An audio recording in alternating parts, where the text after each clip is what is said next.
Hey y'all, so I'm jumping on really quickly. First of all, it's too cold in this building. So yes, excuse me. I know I look tacky, but this is my jacket because I'm about to head out for a second to do votes. But I wanted to make sure that I told y'all what just happened. So I've been in oversight forever today, but now we are in our markup and it is in judiciary. And let me tell y'all what they just voted for. I want y'all to take a guess. Okay. Y'all probably not gonna guess it because it don't make sense. But if you think of the most ridiculous thing that they could do, okay, I know that that's really hard too because everything that they do is quite ridiculous. But literally, they just voted. They being the other ones, not us, because we were all on the right side of history. They just voted to give Trump the ability, legally, to give him the ability to deport U.S. citizens. That is what they voted for. A bunch of elected U.S. representatives. That is how they voted. Am I telling a lie, Eric, or no? Oh, no, I got my salad here. Mouthful. No, I'm stunned. I'm not. But I'm glad that you... Oh, okay. Eric been here longer than me, but like... So what we said was, we even said, you know what? Many of us will not offer any more amendments tonight. We won't vote for the overall bill.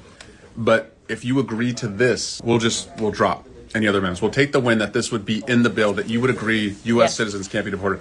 They voted to allow Donald Trump to deport U.S. citizens. And they did it during the week that we learned that a 4-year-old little girl fighting cancer, a U.S. citizen, has been deported, separated from her U.S. citizen father and her cancer treatment. So, yeah, it's kind of shocking. Well, he's shocked. Y'all, listen now. I came in with nothing but fools. So he been here longer, so maybe he still has a little bit of shock in his life, but I don't personally. Because the fact is, we used to live in a world in which where we saw the news about that baby that got deported, the baby with cancer, because supposedly he the man that's all about the children with cancer, right? Like, that's why he made sure one of his guests was at the State of the Union was a child with cancer. So surely, even though they're cutting cancer funding, but like, it is a U.S. citizen. Like, there honestly isn't even this real thing of like deporting a U.S. citizen. As far as I'm concerned, you randomly kidnapping folk and you throwing them out of the country against their civil rights, against their constitutional rights. And frankly, how would they feel if some other country decided that they were going to just start throwing people randomly in our country? Like, that is absolutely insane. So yes, all I gotta say is y'all need to get these. In the fluorescent-lit theater of American politics, where every vote is a scene and every speech a soliloquy, Rep. Jasmine Crockett's breathless, jacket-clad livestream feels less like a congressional update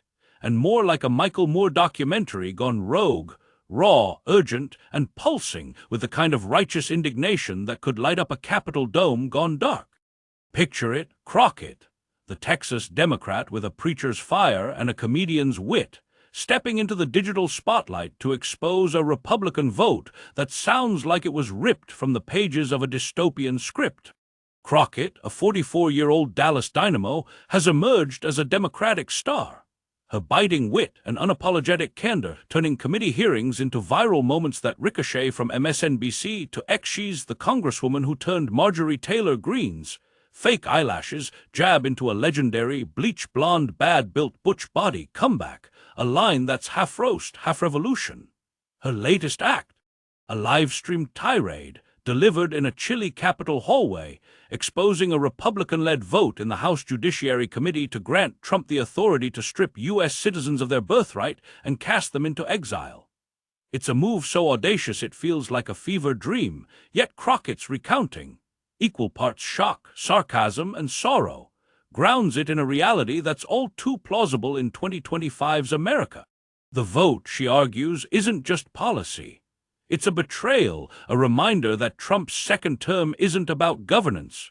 It's about power, unchecked and unmoored from the Constitution. From a liberal perspective, Crockett's commentary is a flare in the night, illuminating the dark corners of Trump's agenda with the clarity of a courtroom spotlight. Her invocation of a 4-year-old girl, a U.S. citizen battling cancer, deported and separated from her father, is a gut punch, a human face on a policy that's as cruel as it is incomprehensible. The liberal heart aches at this because it sees in this child's plight a broader truth. Democracy isn't just about votes or laws, it's about the promise that every citizen, no matter how small, matters. Crockett's outrage, her stunned "am I telling a lie?" to her colleague Eric, captures the disbelief of a nation watching its principles unravel. The vote, as she frames it, isn't just a legislative misstep. It's a moral failure, a step toward authoritarianism that threatens the very soul of the Republic. It's a narrative that plays like a third-act twist in a Sorkin drama. The heroes offer a compromise, a plea to protect citizens' rights, only to watch the villains double down on betrayal. But let's not get too somber. This is Jasmine Crockett, after all, and her delivery is pure cinematic gold, a blend of stand-up comedy, revival sermon, and Reddit thread come to life. Her exasperated riff on the Republicans, ridiculous vote, her mock challenge to take a guess at their absurdity is hilariously on point, a nod to a party that's made a sport of defying logic. The image of her, bundled in a jacket against the Capitol's chill, ranting about a policy that sounds like it was cooked up in a dystopian writer's room, is peak 2025. Funny, infuriating, and impossible to ignore. Her aside to Eric, her quip about the fools she works with, is the kind of gallows humor that resonates with anyone who's ever sat through a meeting with ideologues. Crockett's not just exposing Trump's agenda, she's roasting it, turning a congressional vote into a viral moment that lights up X with comments like, "Sound the alarm," and "brilliant." It's a performance that thrives on the energy of a nation desperate for someone to call out the madness. Cinematically, this saga unfolds like a mashup of The West Wing and Idiocracy.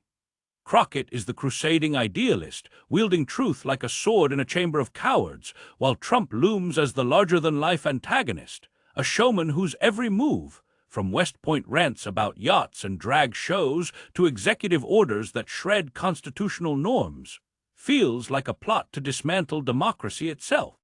The Republican vote is the MacGuffin, a policy so outrageous it drives the narrative but reveals more about the characters than the outcome. The 4-year-old girl deported amid cancer treatment is the emotional core, a reminder that real lives hang in the balance. And the audience, we're the chorus, scrolling through X, nodding at Crockett's fury while grappling with the sinking feeling that this drama is bigger than any one vote. It's a film that's equal parts satire and tragedy, a comedy that leaves you wondering whether to cheer for the heroine or mourn the Republic. From a liberal vantage point, Crockett's rant is both a battle cry and a lament. Her framing of the vote as a public execution of democratic norms resonates with a community all too familiar with Trump's authoritarian playbook, from his mass deportation plans to his gutting of Medicaid, which threatens 600,000 children in Republican districts alone. The liberal soul knows this fight intimately. It's the fight against a system that prioritizes power over people, that uses fear and division to justify cruelty. Crockett's invocation of the deported child, a U.S. citizen torn from her family, is a call to arms, a reminder that democracy's survival depends on protecting the most vulnerable. Yet her commentary also carries a warning. The Republicans' willingness to grant Trump this power, to vote against even the most basic protections, signals a deeper erosion, a slide toward a nation where citizenship is no longer a right but a privilege to be revoked at a president's whim. Still, let's not pretend Crockett is here to deliver a dirge.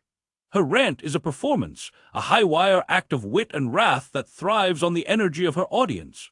Her quip about the other ones voting for insanity, her exasperated "it don't make sense," is a masterclass in shade, a reminder that she's not just a congresswoman, she's a cultural force, turning policy debates into viral moments that cut through the noise.